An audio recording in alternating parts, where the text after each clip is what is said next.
Hey guys, how are we doing tonight? Happy holidays to ya. Happy holidays. We're getting there. We're almost there. So, how's everybody doing tonight? How are you guys doing?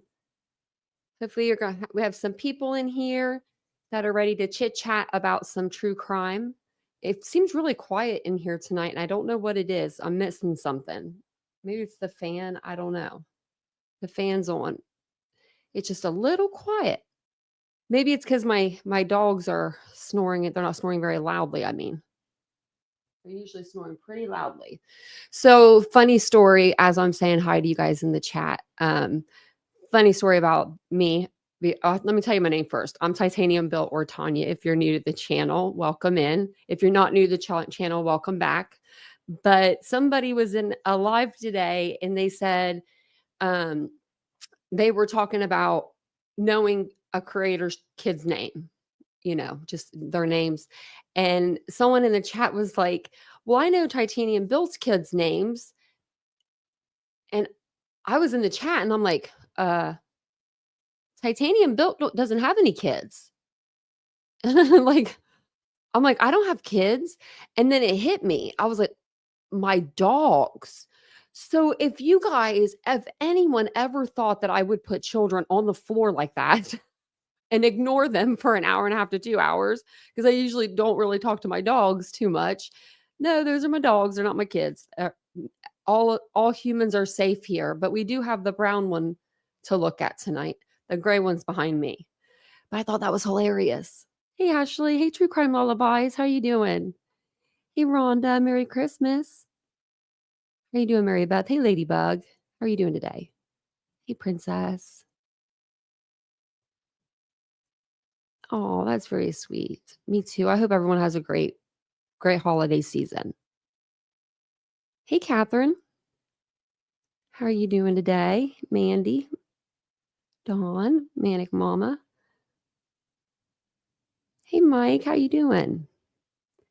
Well, welcome everybody in. Welcome in. Welcome in. I get down to the bottom here. But I thought there was something else I was going to tell you guys. But maybe that was it. Hey, DM.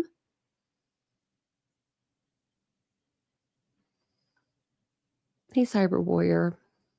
Mike Jetson. Chai. Oh, thank you, Gone Girl, for the $10 super sticker. That's so sweet. You're so kind. You're so generous to this channel. Thank you so much. Appreciate that.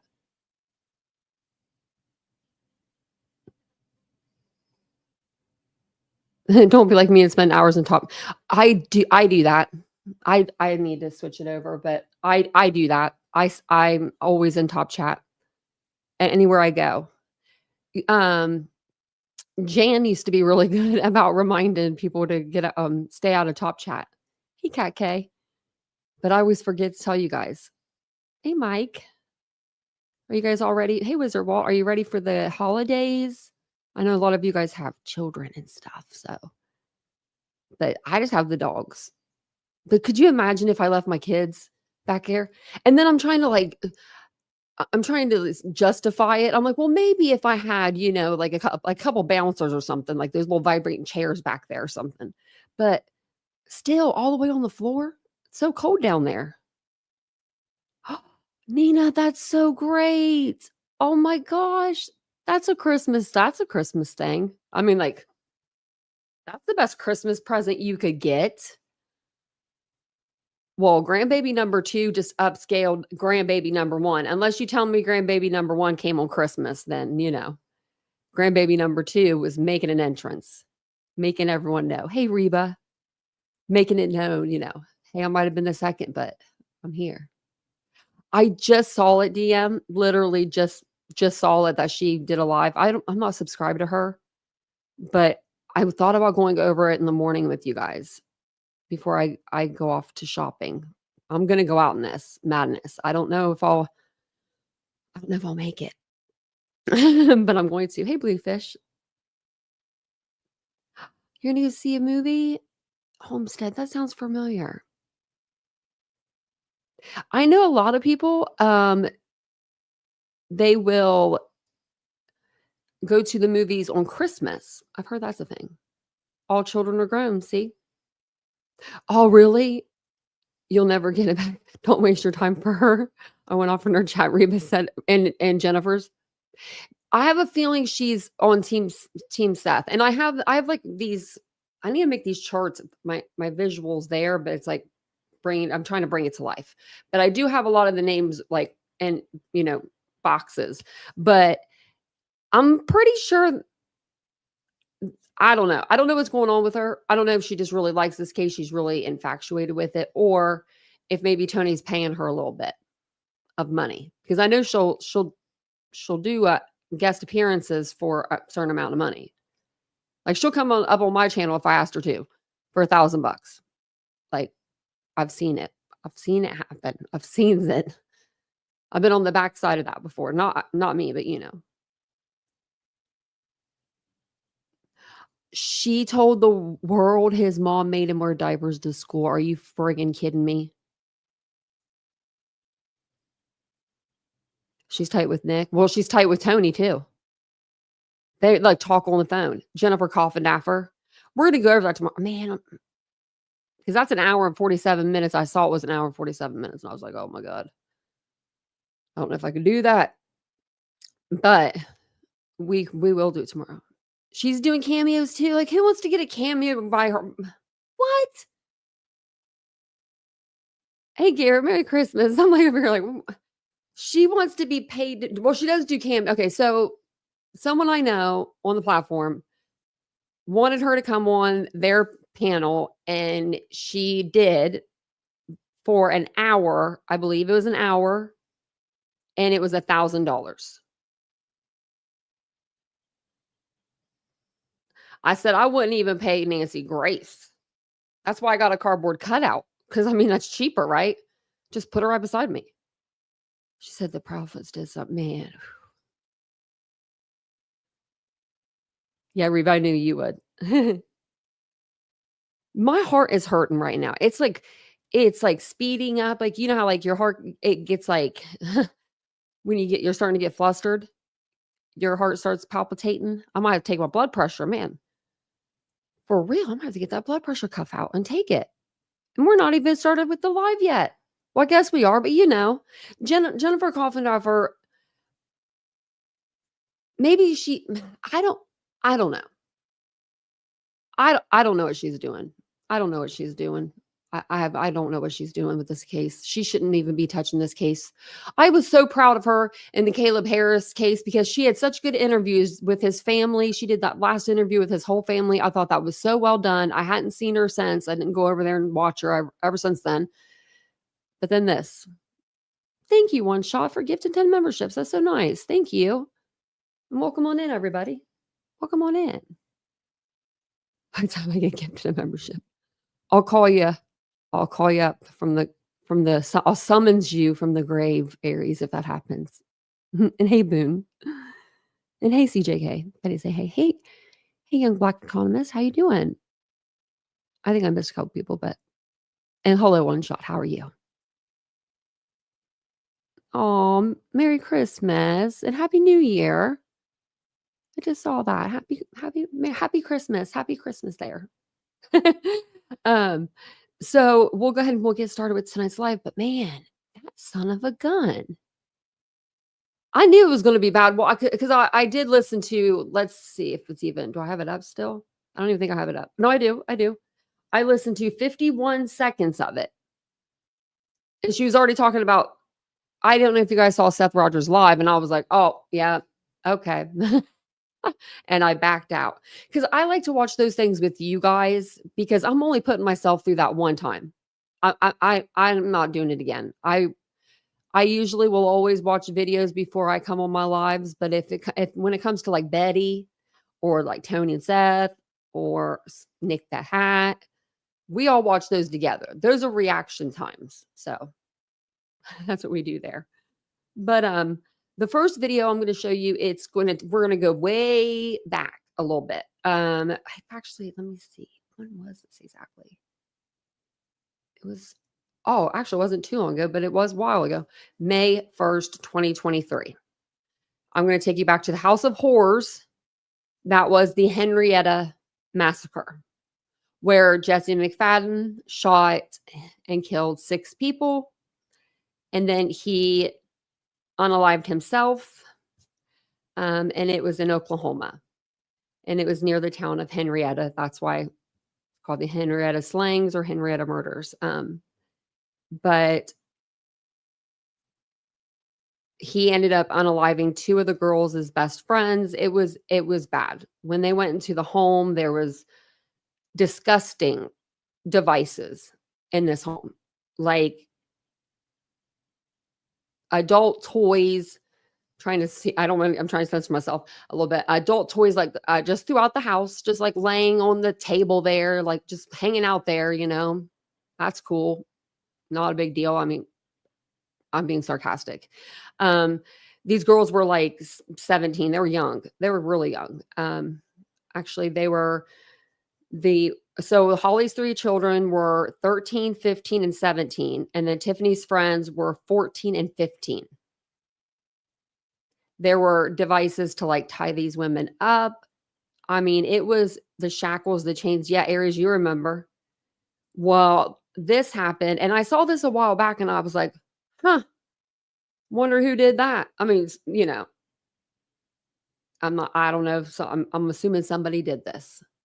But we're going to go through it. It's Henryetta home where sleepover massacre happened burns. Somebody caught it on fire.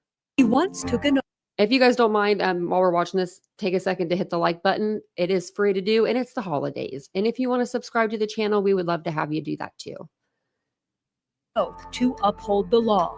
Tonight, he's preparing to spend the rest of his life in prison. The home where 7 people were found dead in a murder-suicide is now at the center of a new investigation. The sheriff says the home was possibly set on fire early this morning. It was in May of 2023 when investigators say Jesse McFadden killed 6 people, including 5 teenagers, before taking his own life. The home is in Henryetta, but it's now empty.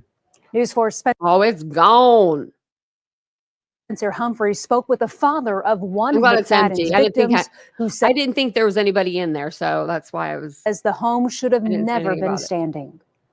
Well, this is what's left of that house where 5 Henryetta teenagers and a mother tragically lost their lives in a murder-suicide last year. Investigators believe it quite possibly was arson. And some of the victims' family members say they don't think this house burned enough. For Justin Webster. Waking up this morning, getting ready for work, we noticed a bunch of sirens and fire trucks driving down the road. The wound is still fresh. Just seeing that, it's triggering to us because it brings back that day. For the better part of 2 years, the house down the street, the one where a convicted child sex offender out of jail early stole the life of his daughter Ivy and 5 others, has stood. That's a house that a monster lived in. It stood wide open less than a week after the murders when Webster gave us a tour of the evidence Okmulgee County Sheriff's Office investigators never thought to collect. I feel they never even collected the crap. The investigators didn't.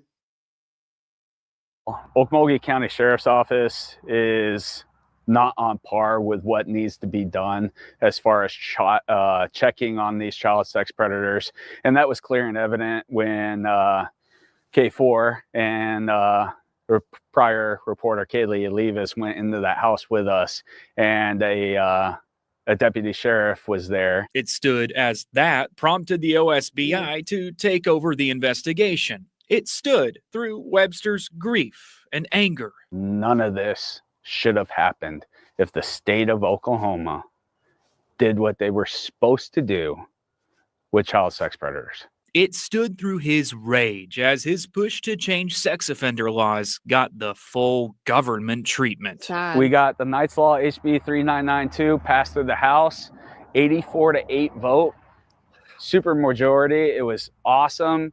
And we had high expectations for it to go to Senate and pass. It didn't even get out of the Appropriations Committee. But early Tuesday morning, as Webster awoke to those passing sirens, something changed. We got a message from one of our churchgoers saying, hey, did you know the House of Horrors burned down? That house that stood through so much He was finally happy. fell, possibly at the hands of an arsonist, investigators think. Maybe in the perhaps of an angel. If you ask Webster, it should have fallen long ago to make way for a memorial. That's what the state should do. Give something back to us parents that lost everything Oh my gosh, because I'm of getting their goosebumps. incompetence and neglect. But if you think he's rejoicing in Wednesday's turn of events, well, you'd be wrong. As far as the house down there, I don't care. That has nothing to do with anything that we're trying to accomplish. The wound is still fresh. I'm scared to death to go into my daughter's room. We haven't been in my daughter's room since, I would say, the first week everything went down. There's no time for rejoicing, not until someone hears him. It seems like standing on top of a mountain with the biggest bullhorn yelling. And why is there no federal investigation going on? Why is the FBI not in these small towns, especially Okmulgee County, doing what needs to be done to find out why these sheriff's offices are not doing what they need to be doing as far as child sex criminals? And not until he can guarantee this house will be the last to host such horrors. Really, I cry almost every day, and today I'm angry. I'm angry again because it's obviously everything that's going on. It just brings it all back up. Nothing else matters but bringing our daughter back, and we can't do that. So the only justice that we can get is protecting other kids. In Henryetta, Spencer Humphrey. I just realized that this case is how we met Nikki. Sorry about that. I got like a little emotional there for a minute. She was a subscriber, member, friend. She passed away, but she's the one that introduced me to this case. And I completely I just remembered that. So it kind of hit me like, wow. That's why we have a cow emoji for Maud, for her cow. We'll always have that cow emoji too. So that's all I had for like Henryetta, but I thought that was pretty interesting to say the least. Wonder if it was just like some kids, maybe going in that house, like just because it was abandoned, like nobody was there and they lit a candle or something, left a candle burning, something like that happened. Or if they're going to come back and say it was like a gas leak or something, but they're saying that it looks like arson. I'm not an investigator, but it does look like it was like central to one spot. And then you can see kind of like where it was traveling through. So what did I want to show you this for? Let's see. Okay. So we're going to talk about, actually, I need to, hold on one second. I'm going to blow my nose.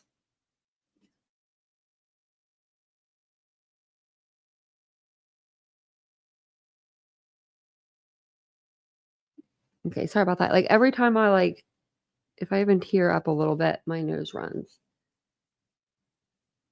It's just something from my accident that sticks with me. It just sticks with me. So, hopefully they will tear that house down and they will put a memorial there for them girls and for the victims, all of the victims.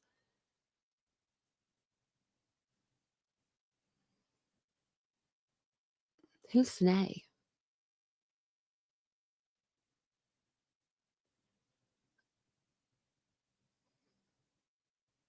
Hey, Mary Beth, yeah, divine intervention, yeah.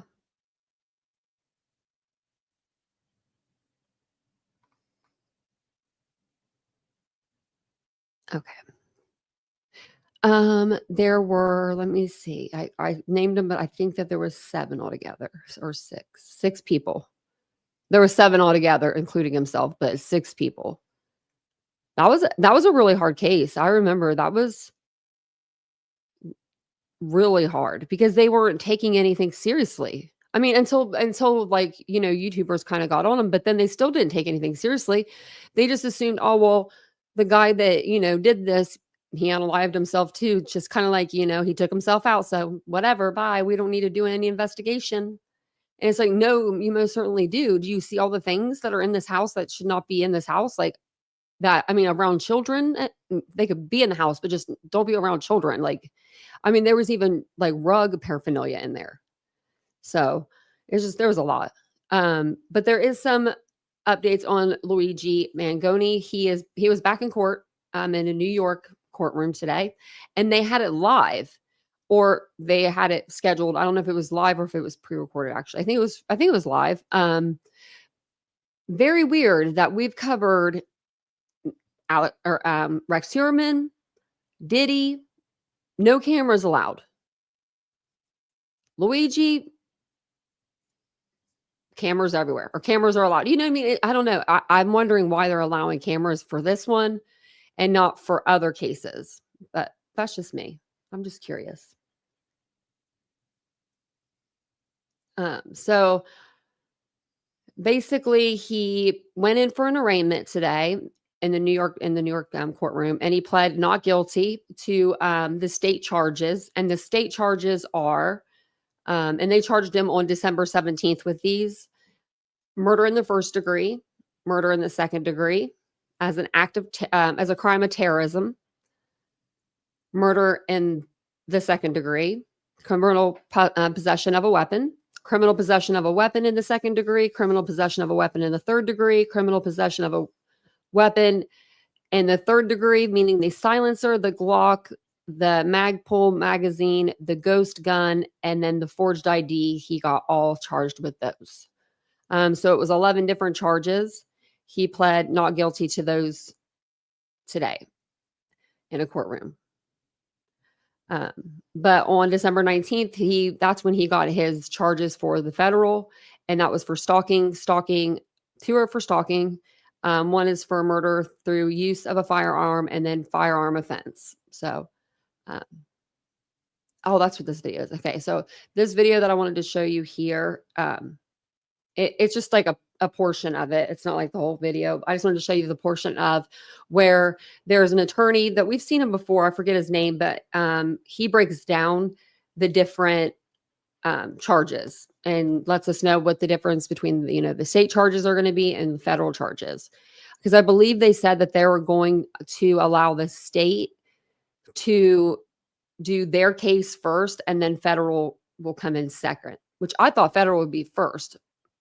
But I guess not.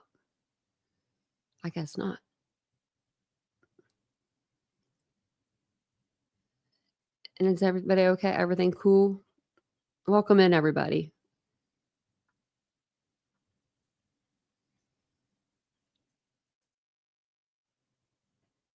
Let me know if you need my help with anything. I'm moving between the screens, so.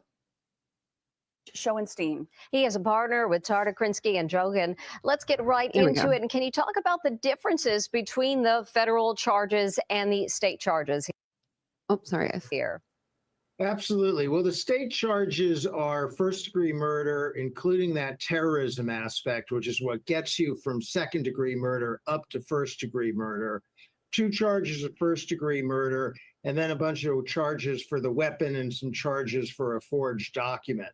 The federal charges have to do with federal activity, which is basically crossing state lines. So there's 2 charges of stalking, using interstate commerce or going across state lines. And then there's that murder charge on the federal level, which is pled as a top tier federal murder count. And that in the federal system carries the possibility of the death penalty.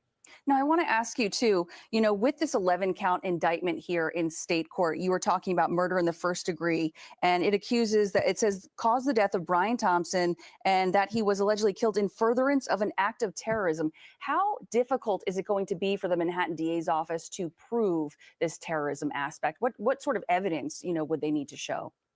Well, it is probably the most difficult aspect of the crime to prove, because ordinarily to prove murder, you don't have to prove anything about motive. You just have to prove that a person did it, perhaps did it intentionally. Here, you're going to have to prove that the murder was done for some sort of purpose that would convince a jury it's an act of terrorism, sending a message, striking fear in the heart of people who work in the healthcare industry. Some sort of public-facing purpose. I think he was trying to incite, make people scared or something to adjust, rates. I think that he was going after one, CEO of a healthcare. I think he was going after all of them. You know, he might have only unalived one, but I think he was going after all of them. To the murder that would constitute a terroristic act. And look at his, I mean, if you just watch the way he just nonchalantly just walks, and you'll see it a little bit like I have some of him in court, like he just nonchalantly is looking around like, for him not having a mental defect or anything, I mean, he's cool, calm, and collected. What do you know of the timeline of these cases? When will we see him back in court? When might we see the trials in this case? So it's a good question. I mean, the first question is what's going to proceed first, the federal or the state charges? Now, typically, I expect the federal charges to move quicker. I expect a federal prosecution to move quicker, although the state case is a little more straightforward. And that's a matter that will be coordinated and maybe even negotiated by the prosecutors involved. The attorney is. I read somewhere or saw on another video that it was going to be state. As you said during your report, is already pushing for discovery. His lawyers want the evidence right away. They want whatever's been gathered so they can start poking at it, so they can do their own investigation, so they can see how good the case is. I would expect him to be on trial perhaps in the second half of next year. Could take a little bit longer, but I expect this case will move pretty briskly.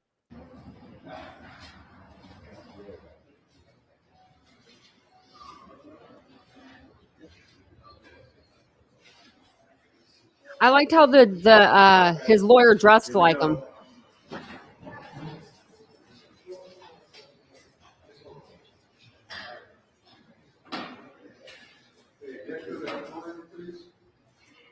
Does this remind y'all of Brian Koberger or what? Except for Brian wasn't this relaxed. The dude wasn't, I mean, you know what I mean? He wasn't.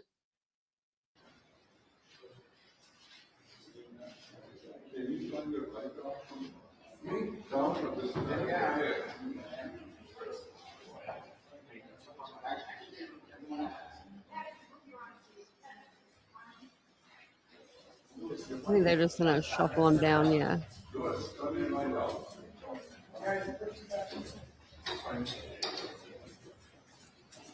So basically they just shuffle them around the building here. That's what they're doing. Now, remember when I said something about the mayor being there? And I was like, what's he doing there? Now I've heard a lot of people like news agencies anyway talking about it. And I'm like, oh, okay. Yeah, I guess we're not supposed to do that. I don't know actually about the reaction. Like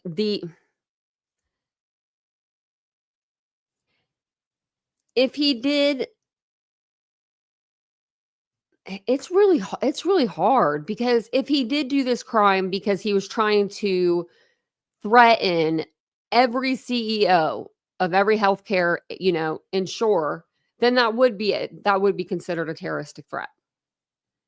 But if he was just going after just that one CEO, Brian, and that's all, he didn't want to unalive anyone else, just him, then I don't see them being able to charge him with that. But it gets really muddy, like, because it's either that's a first degree compared to a second degree. And in New York, a first degree is the death penalty when a second degree is life in prison. So I don't know. But I know his mama's not going to be there for him. His mama said, bye. See ya. Nice knowing you. I got money. She's got all the money anyway. So, but apparently she told the cops that this might be something that she could see him doing. Like, what, lady? What? Didn't the lawyer already reach out to you and tell you to probably keep your mouth shut? She probably did. But you didn't. You didn't. Now look at this face. I mean, this looks like a guy that looks like he has other things that he needs to be doing. I guess there were like 80, 90, or what was it? Out of all of the people there that were trying to go to see Luigi, there was 4 men. I guess the rest of them were all young females. So, yeah, that's what I heard too, Ty, that his mom just wrote him off. Like, I'd be heartbroken. But I mean, look at him. He looks like he's all right. Today, the first pictures of Luigi Mangione in court in Manhattan. Mangione arraigned on an 11-count indictment accusing him of murdering United Healthcare chief Brian Thompson, entering his plea of not guilty in the New York State courtroom. How do you plead to this indictment, sir? Guilty or not guilty? Not guilty. He faces life. I'll give him that. At least he talked. I'll give him that. At least he said not guilty himself. I will give him that. In prison without the possibility of parole on these state charges if convicted. Mangione brought into court wearing a dress shirt, red sweater, and chino pants, cuffed and shackled at the waist. Also in court today, 30 members of the public, some his lawyer looking just like him, claiming they showed up in the frigid cold at 4 this morning to get a chance to get a glimpse of the accused killer. All but 4 were young women, a few visibly emotional as Mangione entered court. Mangione's popularity alarms police. We don't celebrate murders and we don't lionize the killing of anyone. One state charge accuses Mangione of murdering Thompson in furtherance of terrorism. I was targeted, premeditated, and meant to sow terror. Last week, Mangione appeared in federal court on stalking and murder charges. If convicted of the federal charges, Mangione could get the death penalty. When he was arrested in Pennsylvania, investigators say they found handwritten notes that described Mangione's alleged intent to, quote, whack the CEO at an investors conference. Police say Mangione's own mother told investigators it might be something that she could see him doing. She had filed a missing persons report with police in San Francisco 2 weeks before the murder. And I think he was doing that, like I said before. I think he was trying to separate himself so that way they couldn't go back on his mom and arrest her for like trying to say like she helped him.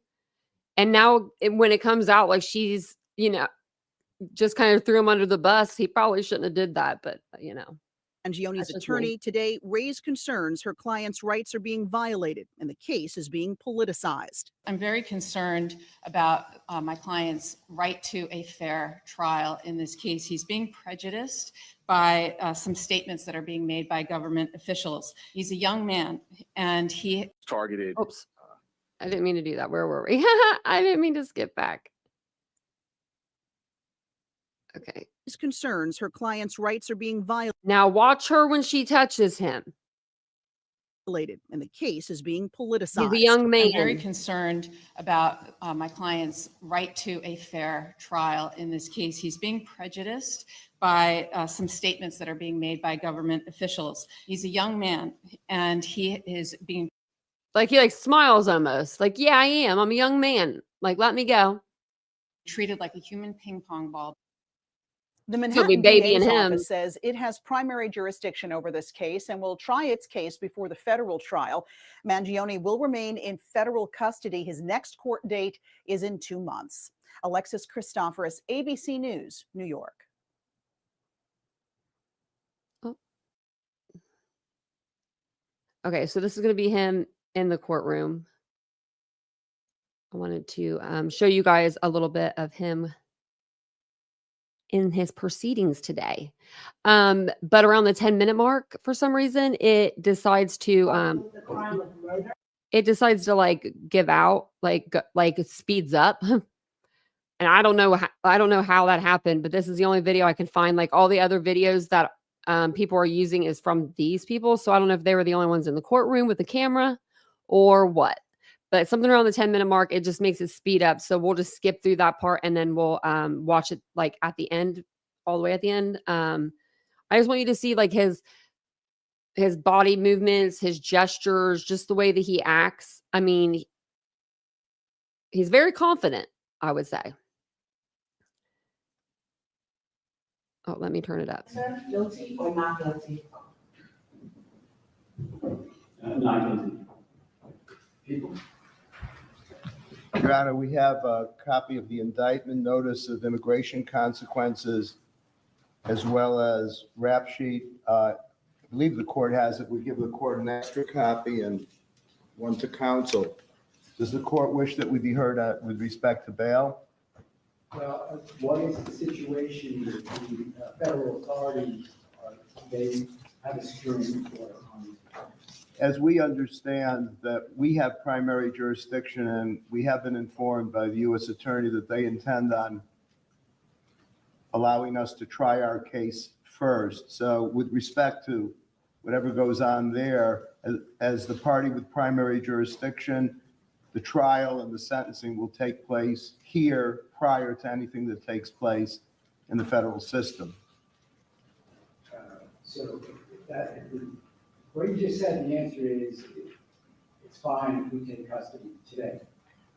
That I'm not sure of, because Your Honor signed a writ in which it says that we're going to return the defendant to federal custody. So I think that would be step two. I do think that logically, as the party with primary jurisdiction, the custody should be here. But I asked the court, in light of the court signing the writ indicating that we would return him to federal custody, that be done at a later time.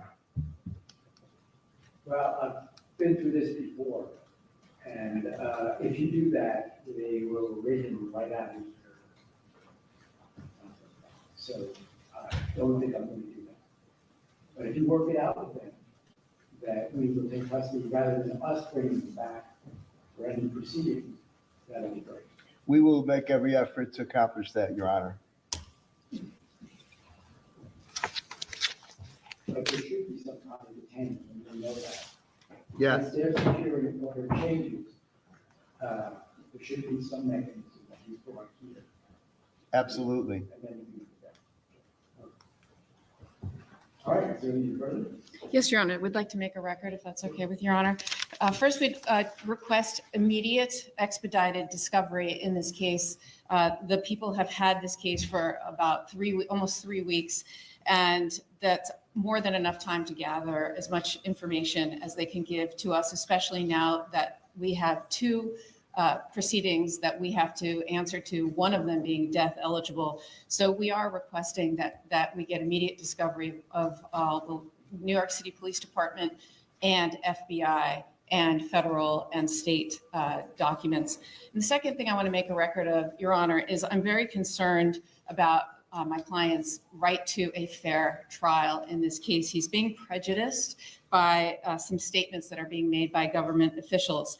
Like every other defendant, he is entitled to a presumption of innocence. But unfortunately, the way this has been handled so far, his rights are being violated. And as you know, Your Honor, there's a wealth of case law guaranteeing his right to a fair trial, but none of the safeguards have been put in place yet here. In fact, it's just the opposite of what's been happening.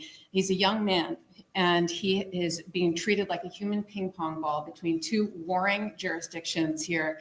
These federal and state prosecutors are coordinating with one another, but at the expense of him. They have conflicting theories in their indictments, and they are literally treating him like he is like some sort of political fodder, like some sort of spectacle. He was on display for everyone to see in the biggest staged perp walk I've ever seen in my career.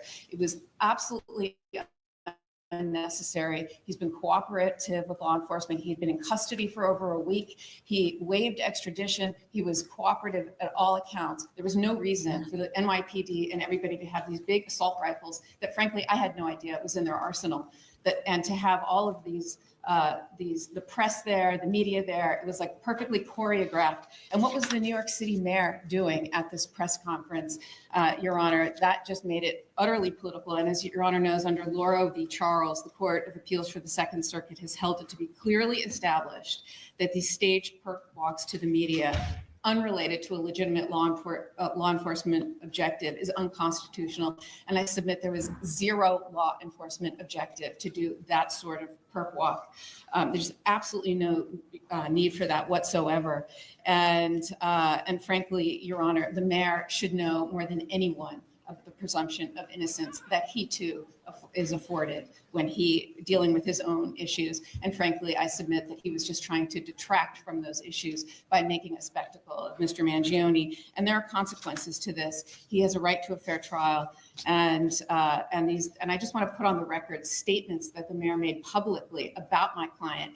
Nothing saying alleged, for example. And he said, I wanted to send a strong message with the police commissioner that we're leading from the front. I'm not going to just allow him to come into our city. I wanted to look him in the eye and state, you carried out this terrorist act in my city, the city of New York that I love.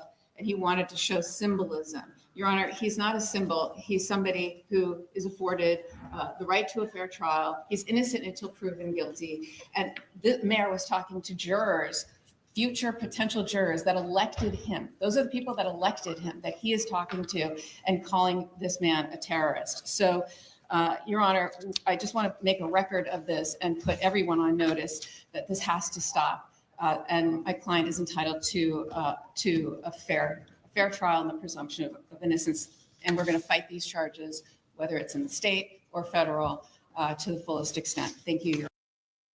I could have done that. How much she's charging? She charges a lot. I could have said all that.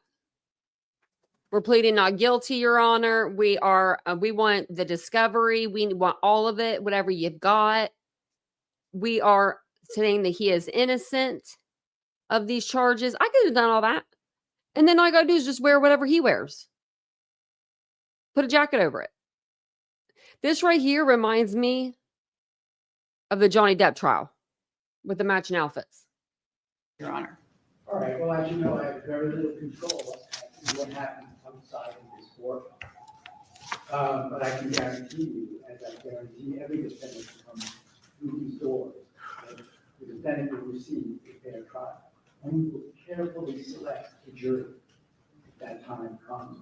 Thank you, True Crime Lullabies. Thank you. That's so sweet. But yes, we should expedite discovery. Your Honor, the discovery in this case is voluminous, to say the least. I have never seen a case with such volume of evidence, aside from the issue of the quality of the evidence. And I suggest to counsel, because we have a discovery portal, but given how much evidence there is against this defendant, it would be smarter if counsel could provide us with a 2 terabyte external drive rather than rely on the crashing of the portal. With respect to statement and identification notice, we That's will how be much giving they've that got, is he notice saying? within the next 15. He's saying that they've got so much stuff that he doesn't want to crash the portal by sending it, so they're going to send it a different way. 15 days. We're preparing an ADF. That's pretty funny. We'll do our best to expedite discovery, but I'll say that with redactions and with the volume of it, we're hoping to do it as best we can under, this is not a usual case in terms of the thousands of hours of video tracking and the like, and the fact that we're not only responsible for discovery in this county, but in Altoona, where the arrest was made and where several officers were involved. And we're in touch with those people, and we're going to get everything counsel's entitled to. As to other issues, I think a 30-day adjournment to see where we're at, and to, of course, council's aware of the various notices. We have notices as well. I take it that the council will abide by the statutory limitations on their notices with respect to any notices they believe to be appropriate. As to council's record on the mayor, basically repeating what the mayor said, I don't know how that advances the ball. We will comply with our ethical obligations with respect to trying this defendant's guilt in this courtroom and this courtroom alone. Thank you. All right, so Oh, this is when I think it goes wonky, maybe. Yeah. So see, that's like speeds up.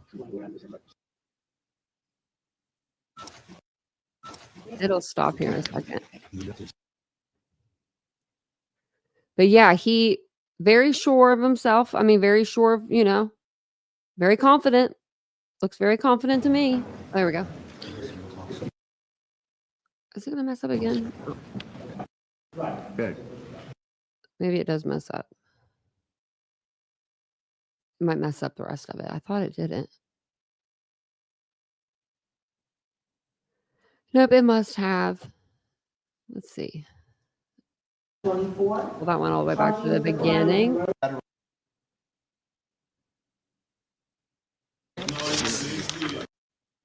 Oh, yeah. Okay. So it's just like directly at the end. Can you take this? Can you take a picture too? Can you take this? Okay. No worries. And then there he goes, just like he came. Okay. Right back out. See you later, Luigi. Brian's family hasn't showed up for nothing. I mean, you would think that for the, maybe for his pleading, they would show up. But I guess if they already knew he wasn't going to plead and he wasn't going to talk, they wouldn't make the trip. But I would make it just as a thing of support, just to show that I'm supportive. I mean, it's very strange to have, and you could see he did look back, and like he looked back at one point, and it was almost like he was looking back to see if he knew anybody, like if anybody was going to show up for him. So, I mean, yeah, he took someone's life. This was a man that had 2 children, and he had a life. What time are we at? Okay, we can play one more video from him then. This is just going to so there was a CNN reporter inside the courtroom, and she describes like what happened at Mangone's arraignment today. So we'll listen to a little bit of this, see if it's interesting. I didn't get a chance to watch this one, so if it's not very interesting to us, we'll move on to the next. Tonight, CEO shooting suspect Luigi Mangione pleading not guilty to state terror and murder charges in New York, appearing in court today wearing street clothes and in shackles. Outside the court, he had supporters show up for him, waving protest signs that said "people over profit." It comes days after Mangione appeared in federal court. Kara Scannell was in the courtroom today. She's out front. Luigi Mangione, accused of shooting and killing United Healthcare CEO Brian Thompson, arriving to a New York City courtroom today, escorted by police officers, his wrists and ankles shackled. Mangione entering a plea of not guilty to the 11 New York State counts he is facing, which include murder in the first degree and murder in the second degree as a crime of terrorism. I'm very concerned about my client's right to a fair trial. Like every other defendant, he is entitled to a presumption of innocence. But unfortunately, the way this has been handled so far, his rights are being violated. His attorney, Karen Friedman Agnifilo. We're just going to skip past this because we've heard all this. I want to see what they were talking about inside. So this is them outside. Look at this. In support of Mangione and against insurance companies like United Healthcare.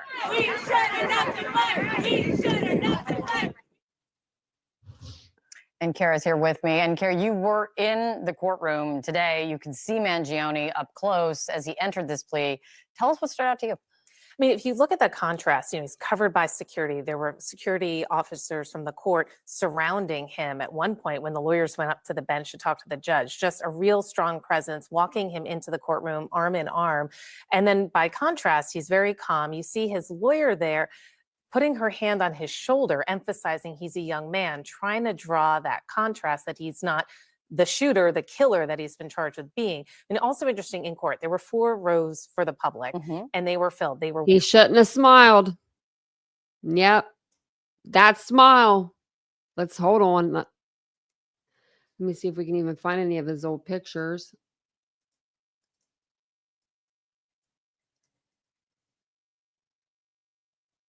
Let's see. Because there's like,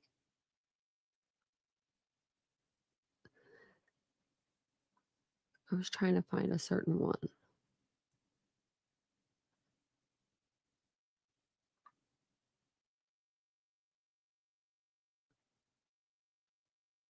I don't know if you can let me see.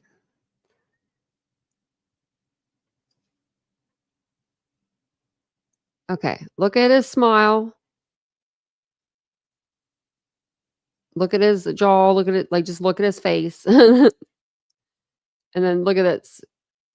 I mean, I don't know. It looks awfully similar to me.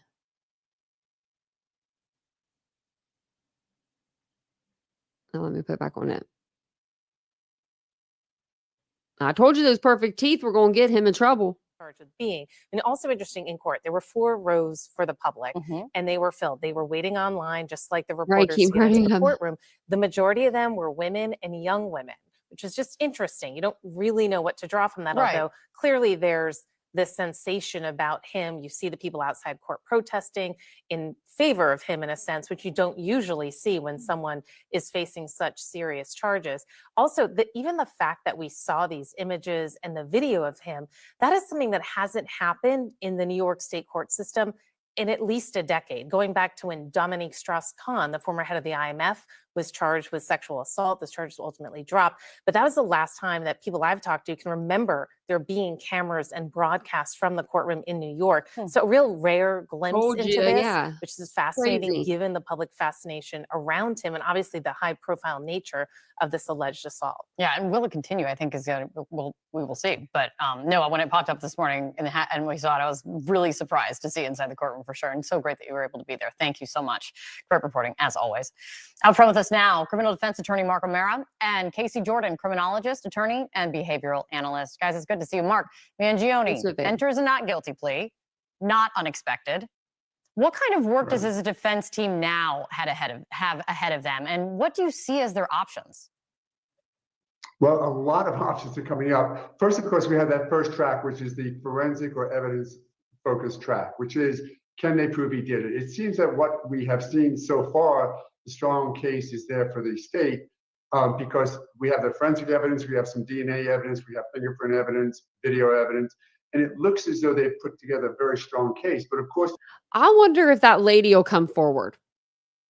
The eyewitness, the one lady that, was standing there that morning. Like, I wonder if she saw Mangione before the shooting because he did duck in between a couple cars. So maybe she saw that. Maybe she saw it before he raised his mask up, like further down the street. You never know. You never know. Yeah, he definitely did it. They didn't show Diddy. They didn't show Rex Heuermann. Like, I mean, now Rex Heuermann, I would love to be able to have cameras in the courtroom for that. He unalived, we're up to what, 7 people now? That's crazy. Oh, was she smoking a cigarette? I don't know. I just know there was just a lady there, and as soon as she heard the shots, she just took off running. The feds have her, you think, Mandy? Yeah, she has to be somewhere, right? I mean, you would think. Okay. I'm going to exit out of some of these tabs because I got me all kinds of tabs up here. Just all kinds. Okay. So there are a couple small updates in Madalina's case. So I thought that we'd go over them. This is from 10 days ago. It would have been December the 15th that she went missing. Well, that was when she was that was when she was reported as missing, but she had been missing from school for 3 weeks prior to this. Her mom never reported her missing until the school stepped in and said, hey, if you don't tell us, like why your daughter is truant and why she hasn't been in school, we're going to have to get the investigators involved, Kelley. And Madalina's mom took some charges, failure to report a child missing, and then she went to jail for a little over a year. And her ex, soon-to-be ex, Chris Paltmetler, they both got out of jail. He's back at his house like nothing happened, just on probation. And then Madalina's mother took off and went home to their home country of Moldova. She has no family here. She has absolutely nobody here. So it's extremely sad case that nobody covers. So It's really sad. But let's listen to this. It says 2 years since a Cornelius girl was reported missing. She's from North Carolina, Cornelius, North Carolina. Looking ahead to this weekend now, Sunday marks 2 years since 11-year-old Madalina Cojocari was reported missing 3 weeks after she was last seen. And this morning, her case and I know where that kitty is, and I want the cat. Just give me the cat. Remains unsolved, leaving an entire community still searching for answers. WCNC Charlotte's Austin Walker now live for us this morning with the latest on the case and why they are not giving up on finding her. Austin. Yeah, they are not giving up. Now, the community continues to stand with Madalina Cojocari. Now, Sunday will mark 2 years since she was reported missing, and that is by her mother and stepfather. But that's also 3 weeks after she was last seen. Now, Diana Cojocari, her mother, and Christopher Palmer, her stepfather, have both served jail time for not reporting her disappearance. But they do claim today still that they do not know where Madalina Cojocari is at this time. Now, this video on your screen shows you the last time Madalina Cojocari was last seen. It's her on a school bus, November 21st, 2022, at about 5 o'clock. It shows Madalina, the 11-year-old, getting off of that school bus. Now, Diana Cojocari has been named a suspect in this case at this time, but we are learning also from the Homeland Security investigators that Diana Cojocari has left the United States, but is unclear exactly on what day that was. Now, WCNC Charlotte has been following this case from the very beginning, providing you. I knew as soon as she was in the damn air, I was getting pictures sent to me. And I lost my crap. I lost it. Updates as we do learn more. How do we get her back from a country that has no extradition treaty with us? How do we do that? We don't get her back. We don't. Even her damn divorce in North Carolina, you don't have to have the other party sign for the damn divorce. So she doesn't have to come back to even sign for the divorce. I mean, it's just, we're never going to get her back in this country. I just pray that we find Madalina, or we see a picture of her in Moldova and she's happy and healthy. Like, I just want to see her and see her alive and well. And we have. And if it's the latter and she's not alive and well, I want someone to, I want the investigators to find her. It's been way too long. Heard from the community who continues to rally behind, placing flyers and posters reminding people to stay on the lookout for this 11-year-old as she is still missing to this date. And also, we are hearing from the police chief of Cornelius PD. He's telling us that he is holding out hope, hoping that she does show up, but also believes that Diana Cojocari could help fill in those gaps. We feel like that Diana has some of those answers. We made every effort we could to make contact with her after release. We did several interviews and we still weren't able. You did several interviews. How come she was able to leave the country? Like, how is she able to get out of jail? How is she able to get out of jail? Like, I really can't. I don't understand this case. I don't understand this one. Why isn't she locked up with Lori Vallow? Because as of right now, we don't know if Madalina is alive or dead. We don't know. In my heart, I feel like she's alive. In my heart, I really do. Oh my gosh, Edgar.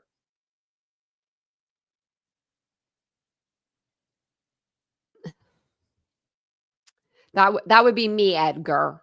Put all those thoughts on me. I think she should just tell. I think that she has her. I personally do. I think she has her. When she left jail and that one reporter said, "Where's Madalina?" Or "Do you know where Madalina is?" Or something like that. It was like 0.2, she smirked. Like, this little corner of her mouth moved. Like, in her eyes, it looked like she just, I don't know. It looked like for a second she was telling us without telling us, like, yeah, she did know where she was, but in a good way. And like she's alive way, not like, I know where she's buried or anything like that. I've just never gotten that. I just haven't gotten that feeling, but I still don't know how she could just get on a plane and go back to Moldova. Able to determine where Madalina was based on those, and then she made the decision to go to her home country. Yeah, so she made the decision. So I can just have a kid, right? Have her for 11 years, and then just make her disappear And then I can go to jail for a year and get in trouble for having rugs, but then get those charges dropped, even though you were caught in jail with rugs. And then you just get to fly out of the United States whenever you're done. Your mom comes over, she gets you, just like your mom, just like she would love her mom to do that, of course. A lot of questions still left unanswered as police try to sift through and understand and try to get some clarity on where Madalina Cojocari is at this time. But still, as of this. Well, that's a great idea, but we're not going to be able to find Madalina without Diana, I have a feeling. So why don't we figure out how to get Diana on a plane back over here to the United States of America? That's a job for Donald Trump. There we go. You want a job? I got you one. We're cool on Sebastian's case. We need you on Madalina's for a little bit. Talking about. They were talking about that before. The At Night group. So this I thought was pretty interesting little interview. So grandmother of Madalina Cojocari's best friend says her mother wanted payment for play dates. So Diana wanted to be paid for her to have a play date. Interview tonight as the search for Madalina Cojocari continues. And this just came It's a out. story that rocked this community when the little girl disappeared back in 2022. She was only 11 years old then. So Sunday marked 2 years to the day that Madalina's mother, Diana Cojocari, reported her missing to the school weeks after she was last seen getting off her school bus. Well, 2 days later, on December 17th, both her mother and stepfather were arrested and charged with failing to report her missing. Her stepfather, Christopher Palmer, remains on probation. Her mother went back to her home country of Moldova after being released from jail earlier this year. Well, WBTV's Claire Kopsky has been staying on top of all the updates in this case, and she's joining us now in the studio. So obviously we know that this is a case that got local and international attention. Absolutely. And the Cornelius police chief assured me last month in an interview that Madalina's case will never be a cold case as long as she is still missing. Now, many who knew her, though, are still worried about her well-being. I sat down in an exclusive interview with a woman whose granddaughter used to be Madalina's best friend, but she says that friendship had to change after an unexpected conversation with Madalina's mother, Diana. We are bringing you the newest details on the search for Madalina. The days ticking by and still no sign of the 11-year-old from Cornelius. I don't want her to get forgotten. Leanne Steffen remembers where she was when she got the call. Just that shock of, this can't be happening. This can't be real. And just screaming in my car. Her granddaughter's best friend, Madalina Cojocari, was missing. And I just thought, no, you're not talking about her. Madalina and her granddaughter met at school. Here's going this way. And became fast friends. My granddaughter still wanted to play with, cats and toys. It was just an answer to my prayers that she would have a best friend. After meeting Madalina's mother, Diana, and her stepfather, Christopher Palmer, the girls started having play dates. I would go. Let me give you a little rundown too about these two little fools here, right? Okay. So it's not only that they didn't. Okay. On the 23rd, the day before Thanksgiving, Madalina's mom, Diana, apparently her and Chris Paltmetler have an argument. He leaves town, goes to Michigan to buy or to go collect furniture, and she stays in Cornelius, North Carolina, with Madalina. The next day is Thanksgiving. He doesn't come back for 2 days. She wakes up Thanksgiving and goes to check on Madalina at 11 a.m. that day, which is Thanksgiving. Like my mom was up doing stuff at 6 a.m., 5 a.m. Everybody in the house was up because she was up, making noise. But apparently they weren't doing any of the festivities, I guess, because she didn't go in there till 11:30. And that's when she realized that Madalina wasn't in her room. So instead of calling Chris Paltmetler, her husband, right away, like that's the first person I would call. Hey, do you have Madalina? What's going on? Right. She waits for him for 2 days. She doesn't tell him on the phone when he calls, if they have conversations. I don't know if they had conversations or not. That was never discussed. But when he gets home, he says, where's Madalina? She says, I don't know. I thought she was with you. You don't have her? He said, no, I thought you had her. She's not with you. They played this back and forth game, kind of like Sarah Boone in The Suitcase, where she was playing the game back and forth. It's like a game to these people. So, no, you don't have her? No, you don't have her. So that's how this started. The school 3 weeks later was like, okay, well, Madalina hasn't been in school for 3 weeks. Where the hell is this little girl? They said, we're going to call the police if you don't bring her here. This is truancy. They did their job. She was supposed to bring Madalina there on the 15th, and she showed up without Madalina. That's how the cops were called, because she showed up without her daughter. So the officer should have said, where's your child? And they should have never left her. They should have never let her out of their sight until they had Madalina back in custody. She should have never been able to get on an airplane and travel to Moldova, a country that doesn't have extradition. What do you do now, sir? Like sheriff's officers? Because even if, let's say, they find Madalina's body and there's a freaking note taped to her that says, I, Diana, did it. How are they going to get her back here, you know? Why are people coming after Ladybug today? I'm like banning people left and right. You think it's Rapper? I don't know. Rapper will be making fast accounts tonight. But this is the grandmother speaking out. It's really sad, like, of the best friend. Over there and go in the house. The living room was filled with toys, doll houses, horses, everything a girl could want, you know. Like, never once did I suspect anything. They played together after school about once a week when they were 8, 9, and 10 years old. When they would see each other, my granddaughter would be like, Maddie! And they would just hug each other, and it was just precious what they had. Leanne says several times they tried to have Madalina over to their house to play, but except for once, Diana always said no. And she's like, we don't trust. I said, okay, I'd rather you were that kind of parent where you were overly cautious. And Chris seemed like an amazing stepdad. He really did. And Diana seemed like a loving, very protective mom. But nearly 3 years into the girls' friendship, Leanne says Diana sent a text while the girls were playing together. He said something along the lines of, I feel like you're taking advantage of me because you don't pay me. Leanne says she assumed there had been a misunderstanding over text, so when she went to pick up her granddaughter, she spoke to Diana. And I said, Diana, I go, we don't need you as a babysitter. I thought the girls were just playing. And she goes, no, you take advantage of me because I'm from another country. I said, no, not at all. I said, Maddie can always come to our house anytime. We'll be the ones who have to pick up their messes. No. And that's when she's like, I said, why? She's all, we don't trust. And that ripped my heart out. In the months that followed, Leanne says there were more. Because she trusted her daughter to go over there and play, you know? So you didn't have enough trust in her to have your daughter come to her house and play?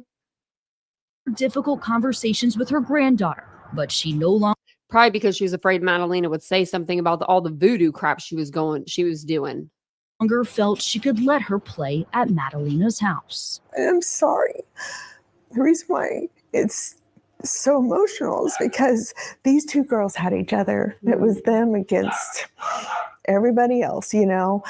What haunts Leanne to this day is the what if her granddaughter had been playing here at Madalina's house the day Madalina went missing. Sometimes I wonder, would both girls be gone?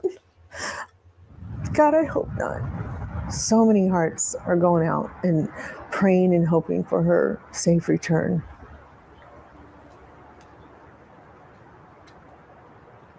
Well, Leanne says even though that they have moved out of that neighborhood, her granddaughter still asks about Madalina, about where she is from time to time. Absolutely heartbreaking conversations. In that neighborhood, you saw the pictures. There are still yellow ribbons up on many of the mailboxes and on the front door of Madalina's house as well, which is a symbol to raise awareness for missing children. Wow. And so the search for Madalina continues every day out there. The case is ongoing. When I'm saying Christopher Palmer filed for divorce from Diana Cojocari, back in June. And their final divorce hearing is set for March 3rd. And we were discussing earlier that she has to kind of overcome some bravery to even talk about this. But what made her say, I really want to get the story out there? Well, she said, I want to keep Madalina's story alive. You know, they care for her. She was kind of a part of their. What's going to happen to her? Diana's across the country. I mean, she ain't gonna do nothing. Family. Your daughter, your granddaughter's best friend, you know? And so they are hoping that she has a safe return. I mean, I'm the one that was over here sharing her private photos after, you know, she got out of jail. And that's only because loves to lurk, because she's a sleuthy sleuth. Then she has the Madalina Cojocari Facebook page. So she always sends me whatever she has, because she knows that I cover this case. I'm probably one of the few creators that do, if any, that, you know, I still try to put her in my rotation, you know, if we're just doing like updates, like every so many, I don't know how many times a year we cover her case, but I would say 5, 10 times a year. I'll have to look.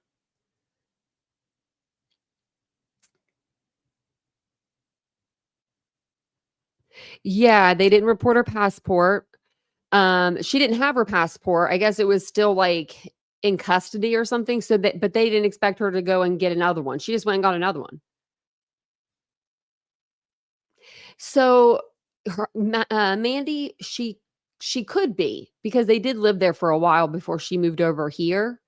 I'm hoping and praying that somehow Diana got her on a plane over and got her over there somehow. And we'll somehow one day we'll see a picture of her and she'll be happy. Like, but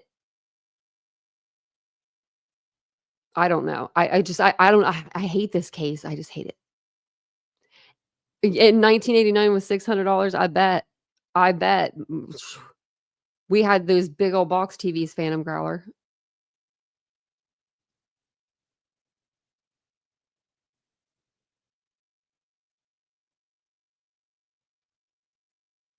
Wait. Okay.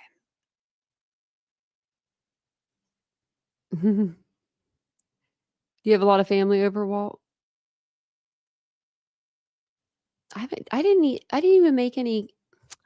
I didn't make any candy this year or anything. I swear, like, I have not done the Christmas things this year. I was not feeling it today either. I was feeling so sad. So take her off the page there. But yeah, I was in my feelings today. So you guys are drinking eggnog? What is eggnog actually? I don't even know what eggnog really is. I don't know how you, I mean, I don't know. Is it made with eggs? I've never had it. I never wanted to try it. I've looked at it and I'm like, I'm cool. But I know that people mix it with like liquor. Eggnog. I wonder if Vincent would like it. I don't think he's ever had it. I could put some alcohol in there too. One drink, his face to turn red, he would know immediately. He hit as red as this mic. Like I'm not exaggerating. I don't know if he's like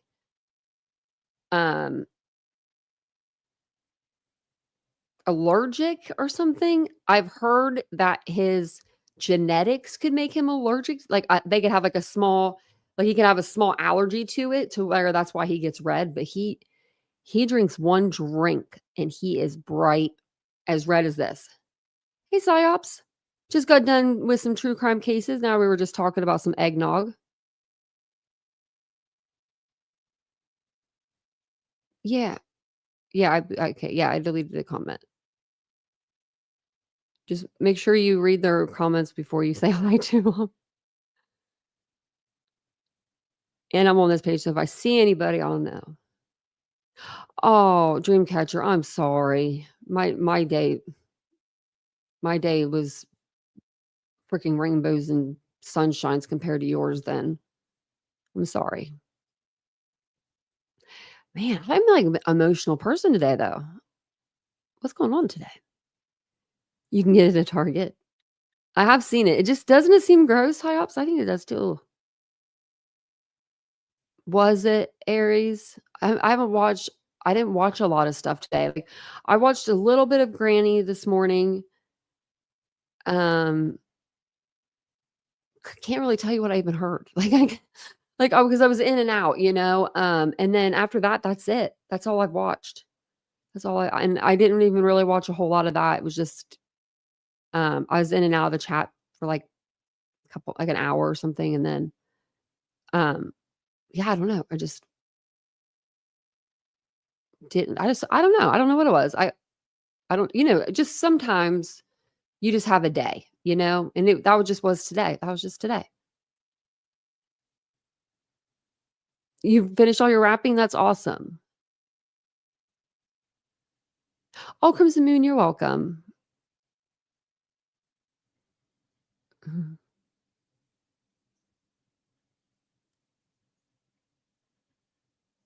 What happened, Aries? What happened? What'd I miss? I'm like, what did I miss? I know. It's crazy that we have trolls in chat tonight. We normally don't. We normally don't have crazy people in here, but that's okay. Eggs, milk, heavy cream, spices, and optional alcohol. Bluefish, thank you.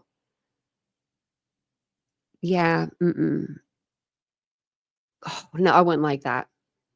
The eggs that would get me, even if I they'd get me. Someone was making fun of your ADD. I'm sorry, Aries. Well, I have ADHD too. So if they're making fun of you, they're making fun of me. Tell them to come to me first. Say, go talk to the autistic, ADHD, depressed out, anxiety driven like person on panel over here. That would be me. That would be me. So come for me. Don't go for Aries. Aries is an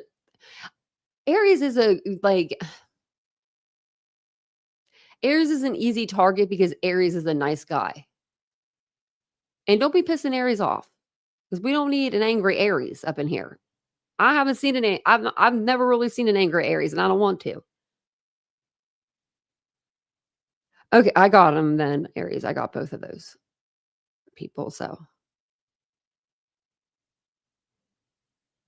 if someone made fun of me, they wish they weren't born. Cyber Warrior said, I'm like, if people want to make fun of me, I'm proud of it, and I'm proud that I'm able to function this well and have all of these things be wrong, and it's trauma. I hold trauma too. Another thing that's cool, my counselor told me that the other day. She's like, I think you hold trauma. And the neurologist said that too. Because all of my results, I forgot to tell you about that. My test results, they all came back. Listen, someone's trying to get me. But all my test results came back perfectly fine. So I still don't know what's wrong, but my potassium was low. And I'm like, are you kidding? You guys know how much I've told you. I've said multiple times I hate potassium. Like I can take the pill version, but the non-pill version, I still have nightmares of that from when I was in the hospital. So he said but when he wrote me, he was like, their test results are fine. So he didn't say that I needed to get any potassium, but I probably should. But yeah, I don't know.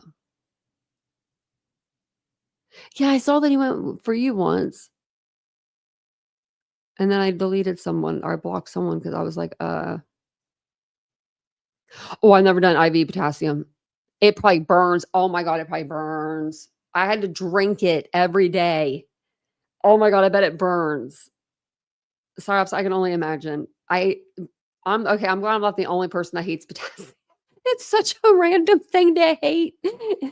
Like you could hate so much more. There's so many more things, but it's just, oh, I bet it does burn. Yeah. Oh, see, they never did it through an IV. I would remember that. But drinking it is just like it feels. It's because my mouth was wired shut and they didn't want to have to crush up another pill because it was so big. But I didn't know that.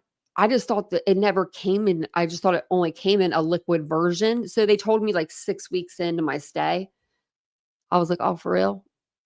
I could be like, taking this. Well, I couldn't eat bananas. I had to take everything like pill form pretty much because I had, my mouth wired shut. Yeah, they are like horse pills, Dreamcatcher. They're big, but I was like, crush that thing down. I was like, I'm not drinking another potassium ridden drink in my life. I'd rather, do anything but. I like bananas though. I know. And well, Vincent said, is potassium milk? Milk have a lot of potassium in it? Because he said that today, and he's like, you drink a lot of milk. I'm like, I do. But I mean, I don't think it's anything. It was nothing to like fret over. I'm not going to like fall over and, die or anything. But I still don't know what's wrong with me. Like I feel, I don't know. All the things point to, trying to think of what it's called. I can't think of the word. There's not like an illness, but it's like a POTS. That's what it's called. POTS. I feel like I have like POTS. But it's crazy because like I will just start like all but burn up. I'll start sweating on cue. It's just weird. That isn't milk calcium. That's why I said calcium. Yeah. He said potassium. He went to Ohio State for nutrition. Ugh. I might. I don't take any diuretics. I don't think though. I don't think so.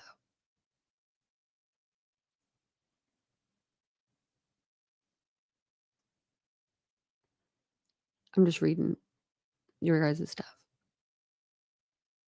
Really? Molasses does? Well, then, I do drink a lot of sugary drinks, but that's really not the same molasses. Man, maybe I'll do that. Maybe I'll try that. I have to go to the mall anyway tomorrow. So yeah. Yeah, never. No. Vitamin D before surgery. They're heavy on there. I like Pepsi. Sundrop. My brother likes Sundrop, I think. Is that like in a glass bottle or something? I feel like. My brother likes those drinks that nobody else would drink, like ever. Like that Gem or Gem, GEM, like Gem. He used to drink that like it was going out of style. And I'm like, what are you drinking? He's like, this is the best stuff. Or like he likes like cream soda and stuff like that. I'm more of a soda drinker. It's bad. But I've been getting my water in. I've been trying to get some more water in. I've been doing good. I got a couple New Year's resolutions, and that's one of them is to drink more water. And I want to try to just overall getting better health. That's why I'm starting early. You like ginger ale, you guys? My mom loved ginger ale. She loved ginger ale. She liked it with her vodka. She really did. Water is boring. It does flush a lot out of a person. I need to just drink like, a few bottles at least a day. I drink like one and I'm like, yes, I did it. And then after that, I go back to drinking whatever. We go to Sam's to get our drinks though. We went there the other night and I swear it looked like all we had in our cart was drinks. We really did, but it was like so bad. I was like, our refrigerator is going to be stocked with drinks. We bought no food, but we bought drinks because we just happened to be at Sam's. And I have to go back to Sam's too. So I'm going to jump off here in a moment because I'm going to go to bed early, try to go to bed early anyway, because I want to wake up early.